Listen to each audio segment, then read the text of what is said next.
నియోజకవర్గంలో జరుగుతున్నటువంటి అక్రమ మైనింగ్ పై మాజీ శాసనసభ్యులు వారు చేసిన పోరాటం గురించి ఈ రోజున మన శాసనసభ్యులు వారు తాళ్లపాలెము తోటలపాలెం తేలా తెలియకుండా మాట్లాడటం జరిగింది. మరి గత 4.5 సంవత్సరాలుగా నరేంద్ర గారు అక్రమ మైనింగ్ చేసి ఉంటే మరి మీరు రుజువు చేయొచ్చు కదా అని సభాముఖంగా అడుగుతున్నాను. జడ్పీ భూముల్లో కానీ అనేక సార్లు నరేంద్ర గారు పోరాటం చేయటం జరిగింది. ఈ అక్రమ మైనింగ్ గురించి ఫైన్లు వేస్తున్నాము పలానా వాళ్ళకి అని చెప్పి ఈ రోజు కూడా దాని గురించి ఏం స్పందన లేదు.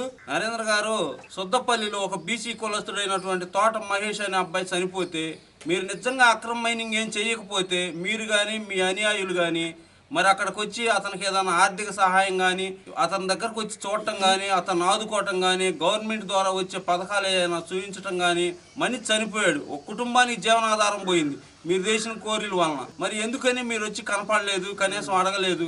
ఆ రోజున ఆ చుట్టుపక్కల గ్రామాల్లో ఉన్నటువంటి సేకూరు, సెల్పాడు, విఎన్ పాలెము, వడ్లమూడి, సుద్దపల్లి గ్రామ ప్రజలందరూ కూడా ఈ రకంగా గోతులు పెట్టడం వలన మా గ్రామంలో అనేక మంది పిల్లలు చనిపోవడం జరుగుతుంది. కాబట్టి దయచేసి మీరందరూ మా తరఫున పోరాటం చేసి ఈ అక్రమ మైనింగ్ ఆపాలని చెప్పి నరేంద్ర గారిని వేడుకోవడం జరిగింది. ప్రతి ఒక్క కులంలో ఉన్నటువంటి జనాభా అందరూ కూడా మన స్థానిక శాసనసభ్యులు వారు జీర్ణించుకోలేక ఈరోజు అవాకులు చవాకులు పేలటం జరిగింది.